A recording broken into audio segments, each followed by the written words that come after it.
So Gallon was like, where the did you go? It was like an hour and a half. Because they Alright. did, the closest place was Home Depot. Yeah. So they just pulled up, Mike and Jesse just pulled up, so. All right, I'm gonna talk about a couple of different things, just to start off before they get here, that have to do with, like t-shirts and things like that that go under your uniforms, guys. We're not a laundry service here at Kalka, so somebody keeps on throwing all their shirts, t-shirts and stuff in the laundry. And I don't know what they expect to happen with that, but they're just gonna throw it away. So they're like perfectly good t-shirts, and they just keep getting thrown in the laundry. So please, if you don't wanna lose your stuff, I mean, we're not, they don't launder your stuff other than your uniforms. So some of them are, there's just different t-shirts, I'll always throw it in there. I don't, there's a couple of them that are Kalka, so maybe that you're thinking that they're, Oh, yeah, those Kalka t-shirts. the Kalka t-shirts. I don't have any of those, but I know what you're talking about. Yeah, so, just so you know, please do not throw them in the laundry. I mean, they should go home with you and get washed, and then you can reuse them. Okay. There's no here plumbing other than Sarah, okay. So that's not gonna apply yet. Okay, so the main things I'm gonna talk about today have to do with Service Titan and how what continues to happen on a regular basis, okay, is that if you're on a job and you have tasks on that job, that's what makes it a job. So in Service Titan, when you have like, okay, I'm doing, maybe the only thing that you're doing right now is a water heater flush, or you're doing a tune-up, okay? So then you go in and you look at other things, then you do an estimate, right? So for that estimate, what's happening is people are closing it, they finish that job, they do the estimate, they sell the job, or sell the estimate, but they don't convert it. It's happening all the time, and I don't know why. And then it's like, oh, well, can you put me on that job for Mr. Jones? And you go on that job for Mr. Jones, and you're like, okay, I see a sold estimate, but it was never converted. So now you're out on a job, and there's no tasks. And then you're like, well, I can't collect because there's no money on the job because I didn't convert it.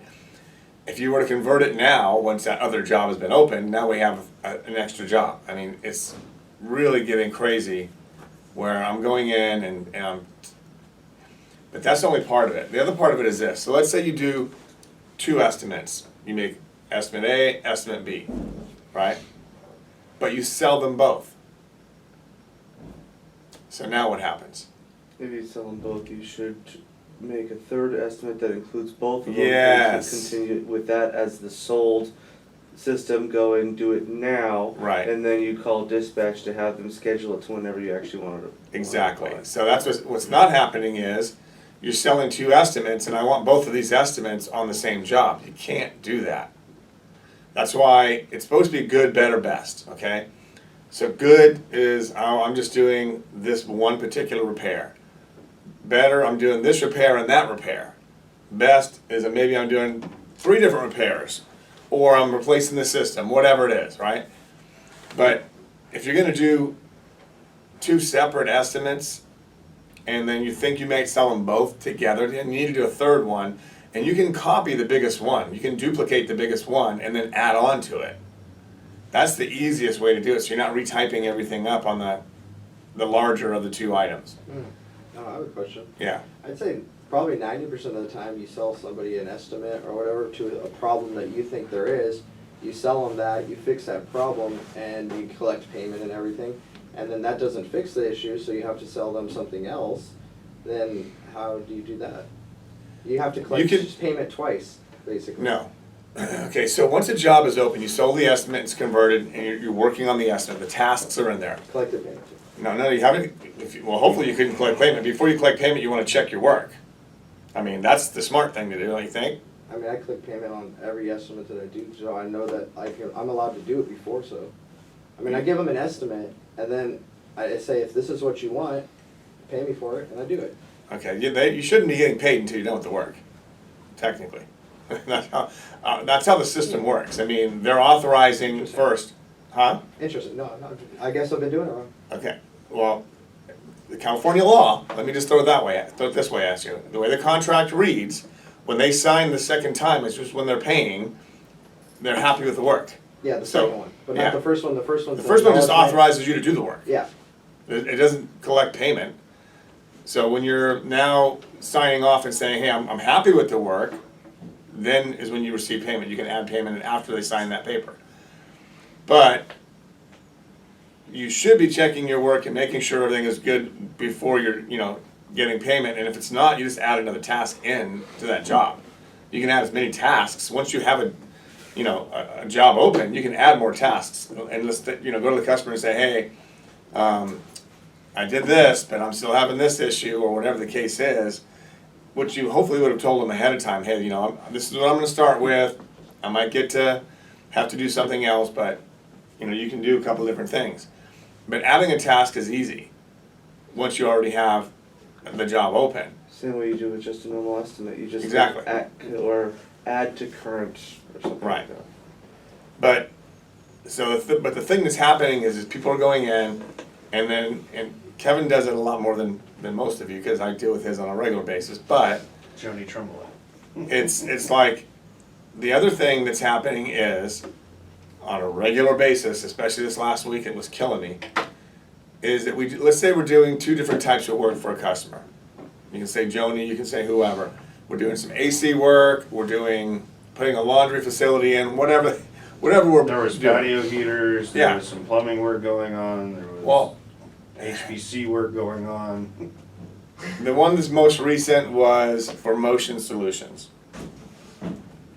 There was 2 jobs, but there were several estimates for separate parts of the job that Kevin wanted to combine. I want to do all of them. They're going to do them all. Well, rather than having one estimate that had them all on it, he had separate estimates, sold them. They weren't on any particular job because they were never converted. And then you guys are doing a job for the heat exchangers or whatever, right? We did the heat pump. The heat pump. Then there's another job we haven't even done yet. That's the one you guys actually were on. When they assigned you to the job, because that's the one that was already converted. There was actually a deposit on one of those jobs, which was the wrong one that you were on. I mean, it's just a mess. And can things be fixed? Yeah. It took me literally 35 minutes to fix one ticket, because I've got to take hours and stuff that you guys are on for purchase orders and put them on this one. I've got to take the purchase orders themselves and write everything down and then put them back on the right one, close out this job, open up this job, sell things. It's a mess. It's really not that hard. I mean, seriously, it just blows me away that people think it's that hard, because when you guys go to a job, the first thing you should be doing is making sure that the tasks on there are what you're doing.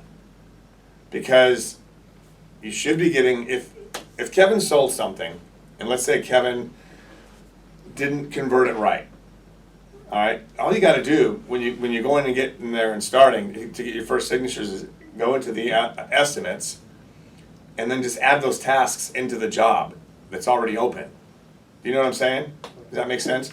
So let's say that, because it seems to be happening a lot. Let's say that Kevin has estimates on something. He never sells it and converts it, because what Kevin will do is he'll walk into the office here and say, hey, put me and Ryan and Mike and Brett on Joni. So what they do is they create a new ticket, because there's nothing on the board. So they create a new ticket, and there's no tasks on it. So you guys should know, at least by communicating to Kevin, what you're going to go do today. We're going to put in some heat pumps, okay? And we're going to put in a fan, and we're going to put in a thermostat, and whatever it is. All right? You go into your ticket, and you just see, are those tasks in there what you're supposed to be doing? If they're not, then before you even leave, dispatch can just go in there and look at the estimate and add those tasks into that. We've already created an extra job at this point, so there's no sense in me having to cancel that one and rebook another one and start all over. But if we start from the beginning of the job that way to make sure we have the right tasks in there, it's going to make it easier in the long run than me having to swap everything over and back and forth. Okay? So, I'd appreciate it if you guys can pay attention to when you get on a job, especially if you didn't sell it. If you get on a job and you didn't convert it right, just let us know ahead of time, because we need to get the signatures in order. So when you get out there and you're authorized to do the work, I want that signature, and is it completed to your satisfaction? I want that signature. I'm seeing a lot of stuff with no signature. None. At all. It's all done by the phone. Okay, great. Can I get an email or something in writing saying that it's okay and that that you're happy? We've been giving back money lately, and we're giving back money because of different little deals. One of them was, but because the thermostat was too complicated for them, so we swapped out a thermostat, right? Well, when the thermostat was originally done, there was other work being done, and it took a certain amount of time. But when we charged $450, okay? Well, now we come out and swap out the next one. It takes 10, 15 minutes. Take that one out, put another one in, boom, boom, boom, boom. And the guy says, well, where's my discount? What do you mean? Well, last time you guys were here for, an hour and a half doing all this stuff. He'd spent a lot more time on that thermostat than you did. And this is a cheaper thermostat. It's just a manual one. So why are you going to charge me for 15 minutes? The part's $38. I looked it up on Home Depot. Okay. So why are you charging me? Still charging me $450 for 15 minutes of work? So that part of it is showing value to the customer, explaining, taking time, not running in, running out. Even those little warranty calls, or we got to fix this, fix that, because something. We can't be saying things negative about the company. Number one, we talked about that. Number two, we can't be just rushing in, rushing out, and doing something and charging somebody. If they got charged originally $450, you swap out a new one and it takes you 15 minutes. It really makes you look bad. Take some time going over the system, turning it on, checking things. Just talking to the customer a little bit, building that relationship. If not, what happens is the customer just thinks, $450, that took 15 minutes. The hell, on a $38 part. Makes us look bad. So now they're, wanting money back. So that kind of stuff happens. On the taking time note, real quick, Alan. So Jesse and I went out to call the other day. AC wouldn't turn off. Turned out to be just a warranty stuck contactor. But he had two other systems that nobody's looked at in a long time. First time you try something and it works flawlessly doesn't mean that it's not broken. So while we were letting it cycle, we kind of looked over the other systems. And he wound up buying an HPC off of it, and his furnaces are old enough. Next year or two, we're probably going to be putting furnaces in there. And you guys need to be very focused to not fix the symptom, fix the problem. Just because the compressor's not turning on doesn't mean it's just the cap. Why did the cap go bad? Why is the compressor out on overload? It's real easy to throw a part at something and walk away and have it screw up later. Then somebody else goes out on it because you're busy somewhere else. All right, that's a good point. All right, so the next thing I want to talk about really affects most of you guys in here. A couple people not so much, but communication. Okay, so there's all types of different ways to communicate. You can talk verbally, you can hand signals, or whatever the case is, right? There's all kinds of different ways. Emotions is a way of communicating, believe it or not. Crying, right? I mean, there's facial, different facial things are ways of communicating. So, first of all, the hardest thing that we can do when you're trying to communicate, the biggest obstacle a lot of times is is there somebody in charge on a job? Let's say we have everyone in this room on one job. But nobody's really told they're in charge, but we all think we're in charge. Because we're all, especially all the techs, except for the, the helpers maybe not, but Sarah, she's been doing this a long time. Galen's 15 years plumber, okay, we got Mike here. Ryan's, he's stepped up now. Does his own installs. Brett does his own installs. You do your own installs. Now we got everybody, we're doing some plumbing and we're doing some HVAC stuff. And no one's really put in charge. Or we all think we're in charge. So we all want to do it our own way. And our way isn't the same way someone else does something, so now we're, not only we're not communicating properly, we're fighting and we're disagreeing and we're not getting shit done as effectively as we can. That's one part of it. The other part of it is if nobody's really in charge, but yet we're all in charge, let's say Ryan wants to take a break because he's hot, he's been on the roof, he's tired, wants to take a break for 5 or 10 minutes, drink some water or whatever, he has a right to do that. But everybody else who's working right now, Jesse's going, what the fuck, man, Brett, what are you doing? Or Ryan's like, hey, Jesse, what are you doing over there sipping? We're all busting our ass, we want to get this thing knocked out, you're taking a break, whatever. I mean, Sarah's like, dude, let's get this shit done, right? But, well, shit, so I can't take a break? So then you got people, again, because no one's really in charge, but everybody's in charge, and we're trying to look at our health or whatever the thing is and take a break. But that kind of thing, when you're not communicating and you're not deciding who's going to do what on a job, it makes it really difficult for the job to go smooth. That's the first thing. And then, somebody gets frustrated and says, well, just get the fuck out of here. Just get out of here. You're not doing anything anyway. Get out of here. Go. Hey, I'm taking a break.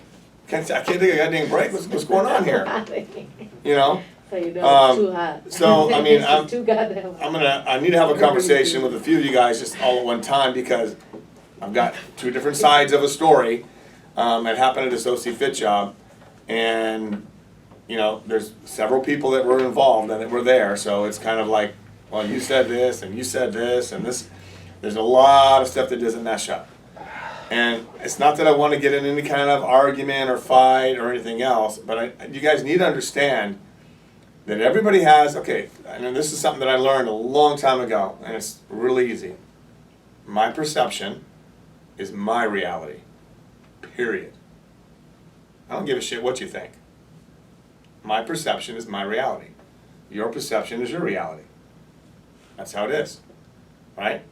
If I perceive you being lazy because you're sitting around taking a break while I'm sweating my ass off, in my opinion, my perception is my reality, you're being lazy, period. Your perception is hey, I've been busting my ass for a long time, I'm going to take a quick break and then I'm going to get right back at it. That might be your reality, right? And your perception about me is, man, that guy's being stupid, he's going to hurt himself or he's going to, pass out or whatever because he's not stopping. I mean, that could be your reality. That's your perception. We all have different perceptions. We all have different realities. And without complete two-way communication, you don't really know what the other person's reality is or what their perception is. So what is two-way communication? Who can tell me that? Understanding each other. Okay. Whether it's hand signals, whether it's It doesn't talking, matter, exactly. Whether it's, being safe at the work site, and if you need to use your phone, being hands-free, whether it's any of those things. So here's I'm going to do a little small thing with two-way communication. Sarah, I'm going to ask you a question. And I want to make this two-way communication. So we're going to see how this works. Okay. So Sarah, can you go pick up those sunglasses, please? Sure. All right. So is that two-way communication? No, 'cause she doesn't know which ones. Exactly. I'll find them. I'm going to grab all the sunglasses in this whole room, right? She'll walk over here and be like, I could have meant the sunglasses in the office. Yeah. All right.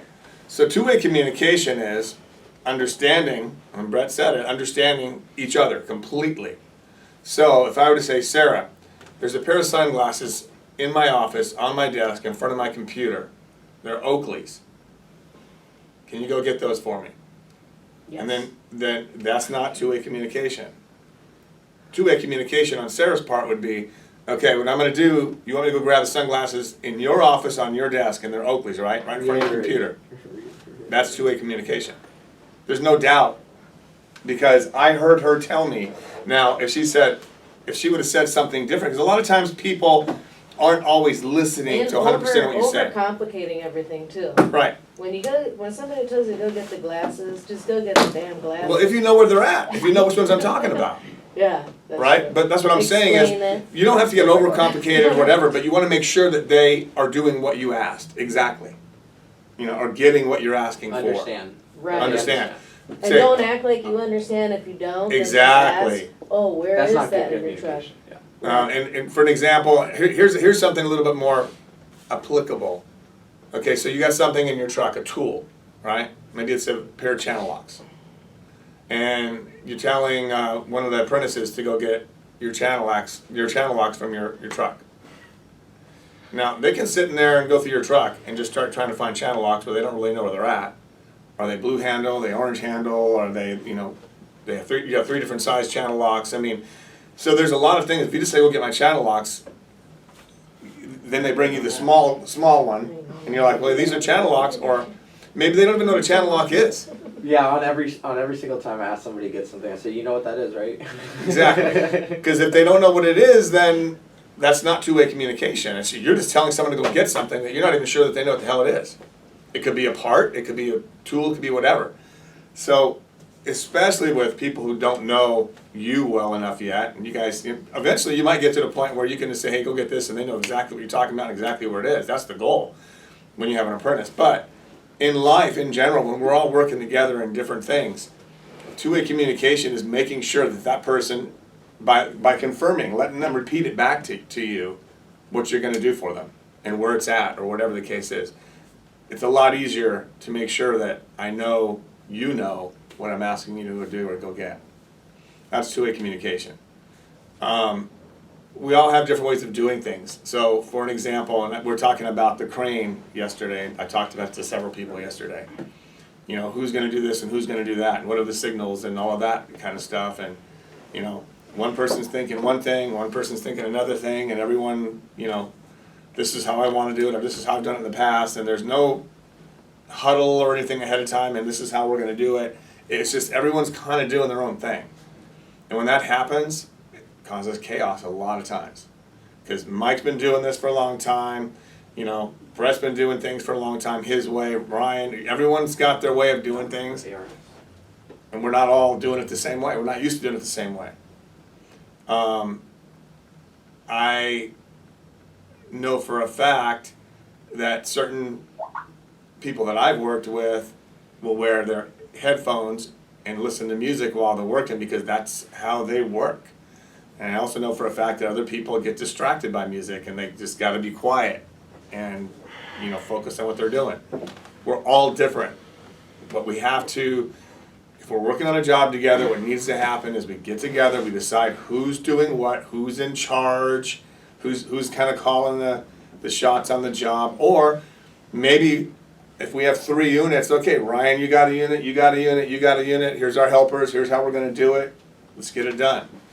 You guys have got to decide ahead of time, because everyone just going out willy-nilly and doing what they think is the best for the whole job, and the other people are thinking something different, it doesn't work.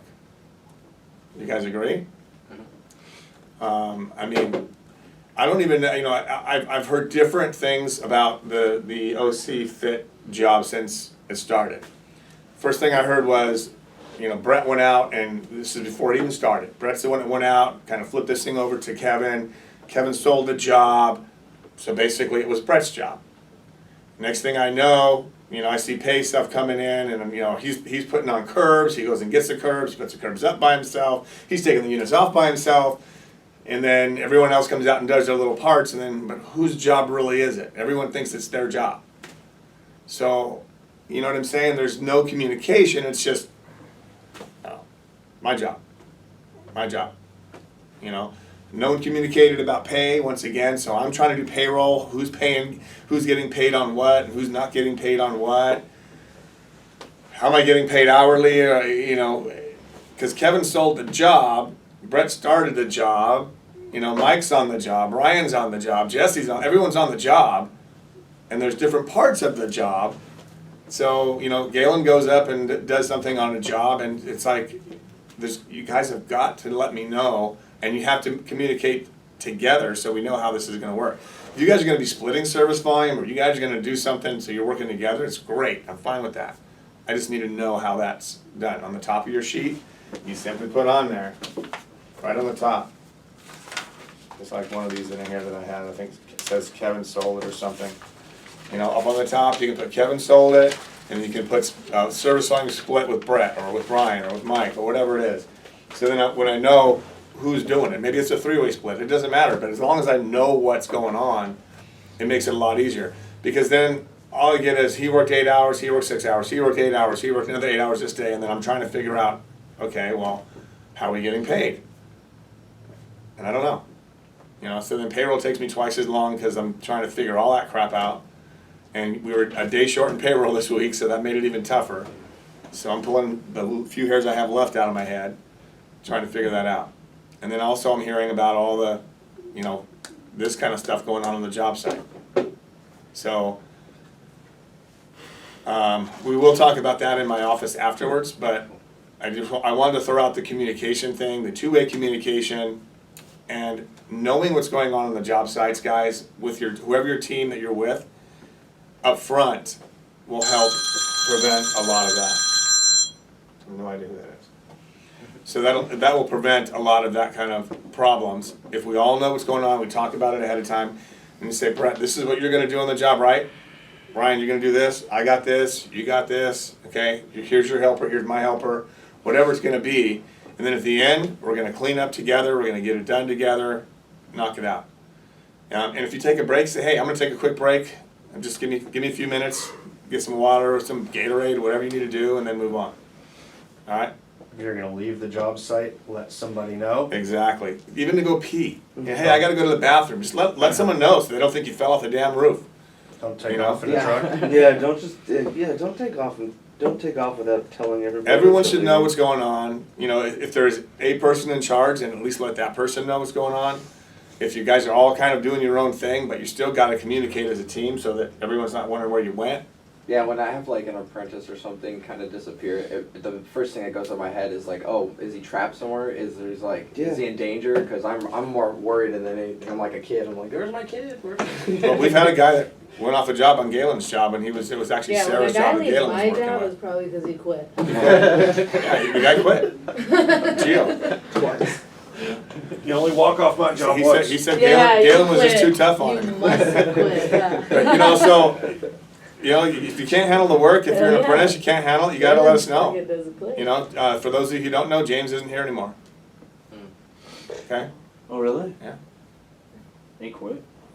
I was an apprentice also, and I understand that border of trying to, make your lead happy and trying to make everybody happy and stuff, but like, we expect you guys to ask questions. Don't be afraid to ask questions. Like, we definitely expect people to ask questions, so be free, like, ask us whatever you want. All right, so anybody have anything else that you guys needed to bring up individual, or as in a group like this? Because then we're gonna have a little quick meeting. I'd like to have Jesse, Alex, Brett, Ryan, and Mike all in my office just for a few minutes to kind of go over how we, what happened and what we're gonna do to try to make this not happen again. Okay. Okay, because, guys, we gotta work together. There's, anytime we get a big job, we're gonna need that, so I wanna make it so that it's good for everybody, we're all on the same page, we all understand each other, that type of thing, okay? All right, let's do it. Okay. Ready,